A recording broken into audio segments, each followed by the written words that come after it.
I definitely wasn't expecting this. Roja Elysium Eau Intense. Pretty cool. I'm excited, you know.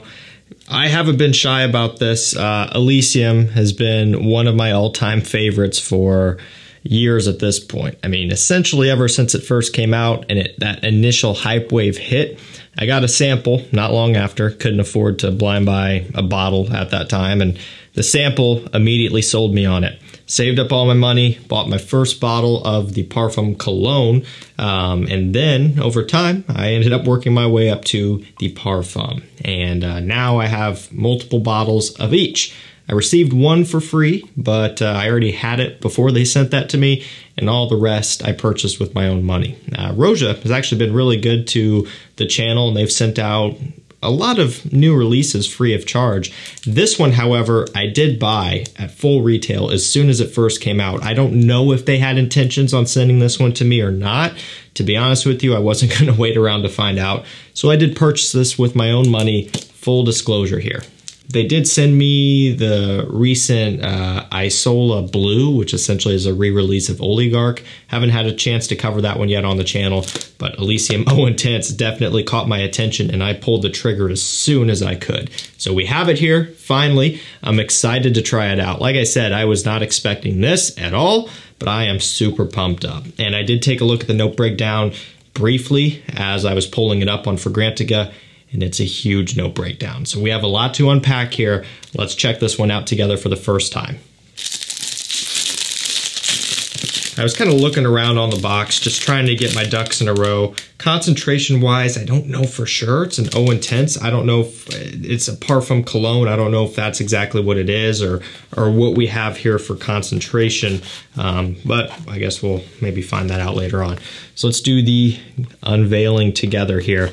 Kind of push from the bottom, then you pull, trying to do this without sending the bottle flying, and here we go. So kind of has a little bit of a frosted glass look to it. Very cool, very, very cool. That's sharp, I really like it. You can feel kind of the frosted texture just a little bit. The cap is super sharp looking. We've probably been out of focus that whole time. There we go. And let's size this up to the original. Definitely a lot of similar characteristics, but this does kind of have a frozen cologne kind of look to it. You know, a lot of frozen cologne. It just has that kind of Eau Intense, fresh kind of look. You know, kind of like the Narciso Rodriguez Blue Noir Eau de Toilette Extreme bottles. It just has a really sharp look to it, and definitely is going to paint the picture of a fresh, bright version of Elysium, is what I look at and see this. Even though it's called Eau Intense, my prediction is it's going to be even fresher than the original, but we'll see how it goes here. Even when you take the cap off, the collar and atomizer has kind of that similar brushed gray finish. Cool little detail there. Really nice atomizer, no surprise. I think it's a different atomizer. Feels a little bit more pressurized compared to the original. That's great. It's really nice. Elysium backbone immediately. And what that is to me is the vetiver.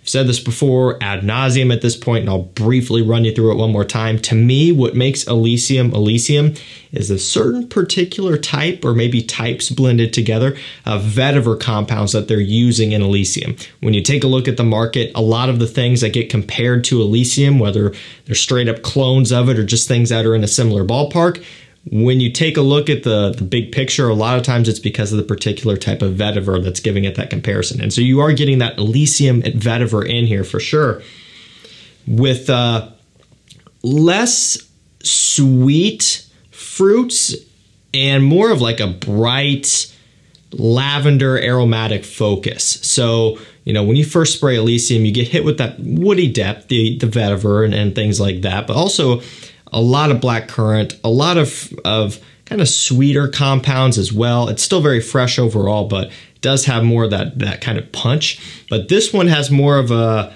aromatic kind of ever so slightly floral approach.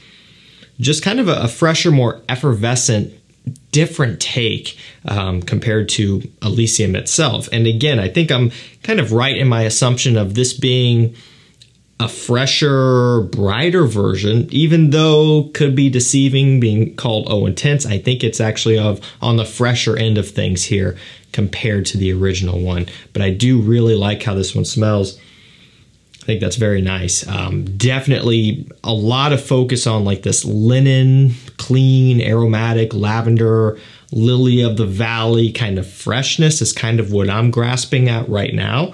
It smells great. And I think for a lot of people, if the original is, for one way or another, a little bit overbearing for you, too much woods, too much fruits and citrus, it's just too much of an impactful scent, and maybe it trends too much in the blue direction for you, I can see this one being something to look into because of that fresh, kind of fresh washed clothes type of smell that it has. We have a lot to unpack here with the note breakdown, so let's get started. Up top we have rhubarb, lavender, thyme, musk, bergamot, lime, grapefruit, and I skipped one, Artemisia. I can never say that right, so I skipped it, but I'll say it anyway. And of that, the lavender for sure, big player. The bergamot, sure, of course. The rhubarb, not a ton of for me.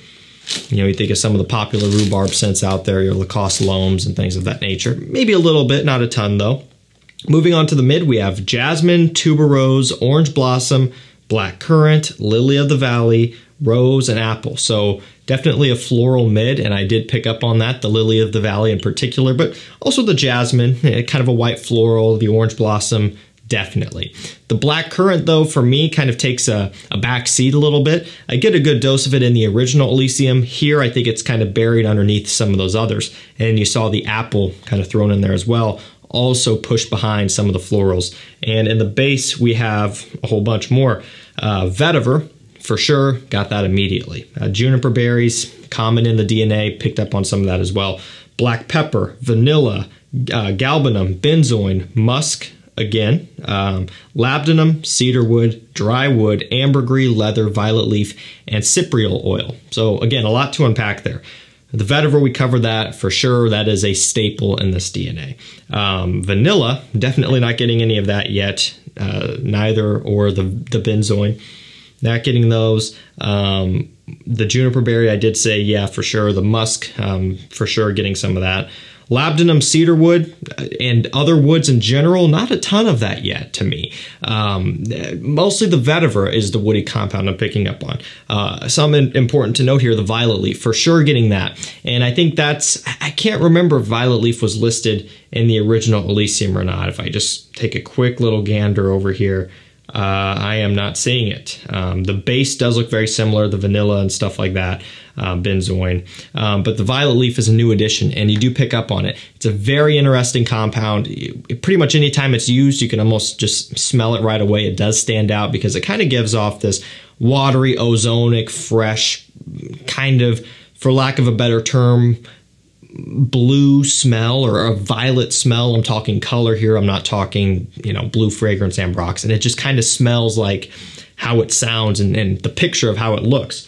Fresh, watery, uplifting, ozonic. It's a very cool note. I love when it's used in scents, and you do pick up on it here. Nice little touch. The leather also coming over, I think, from the original Elysium. Yeah, leather, ambergris, benzoin, labdanum. So a lot of the base is similar to the original, and in the original, I don't get a lot of those notes, but we do have some new additions here. So overall, I really like it a lot. You know, going into it, you kind of heard my predictions. I thought it was going to be fresher just by the look of the bottle. I think the name, the bottle, can be a little bit of a kind of a, I don't know, confusing one at that, because I don't find it to be more intense than the original. I find it to be more of an eau fresh style of scent. Would this ever replace the original Elysium for me? I don't even have to pull my bottle out to tell you that. The answer would be no. Part of that, of course, is going to be what makes this hobby so special, and that is the sentimental aspects of your favorite scents. You know, it would be hard to dethrone this one no matter what, because I've been wearing it for years. It's my fiance's favorite, or one of her favorites, I should say. I've worn it a ton. We've made great memories with it. It's just been a scent that's been an important part of my life. It's been worn in situations that do mean a lot to me. But even beyond that, it's just one of my favorites. And so for that reason alone, it would be hard to beat it.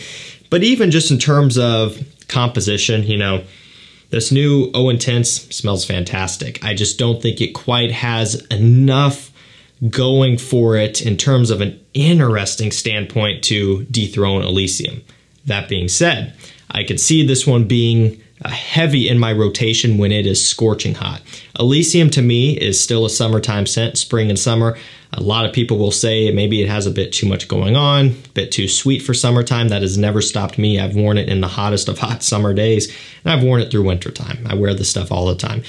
But there could be some times where maybe I would want to wear something that's a little bit less heavy, fresher, brighter, more effervescent, kind of ozonic. You know, that violet leaf is really standing out here in the new flanker. And I could see this one being great for a lake day, going to the pool. Granted, are you going to be wearing something this expensive that you're going to be washing off? That's, you know, to be determined. Likely not, but you get the idea of what I would see this one being used for in applications. Just days like that where you want something carefree, fresh, and just not a whole lot to it. And I don't mean that in a way of saying that this is two-dimensional, because it's not. There's a lot going on still, a lot of depth, and it's going to be probably continuing to evolve as it settles on my skin. You know, I'm still catching going into the mid here, right? Full review I will go over at some point, and we'll really dive in more as I have more wearing with it. But just in terms of its I don't know, its composition, you know, it's not nearly as heavy as the original, and I can see there being a lot of uses for that. I love it. I really do, a lot. And I think once this one is available below retail, it'll be something where it would be worth checking out. I think it would honestly be a really good introduction into Elysium itself. I think if you've been holding off on it, maybe you weren't the biggest fan of it, if you tried it from a sample, you'll start getting kind of familiar with that vetiver and the certain Elysium kind of blueprint with the Eau Intense version, and then maybe at some point you'll be hooked and you'll kind of pivot over to the original. And even the Parfum, taking it a step further, that one is a little bit more rich and heavy than the Parfum Cologne. So I do see this one providing a lot of value in that way as well. Okay, guys, I think that's going to do it for me. Elysium Eau Intense, big fan of it. I really like it. I'm excited. I'm happy. You guys know I love Elysium, and so being able to cover this one here has been fun and unexpected, but definitely awesome to have around. It smells great. I'll continue to wear this one after this video, and I'm sure you're going to see this one popping up in lists and stuff throughout the summer season here. So I'm excited to see how this one develops. That's going to do it for me. Thank you guys so much for watching. Stay safe, stay healthy. We'll see you tomorrow with another one. Take care.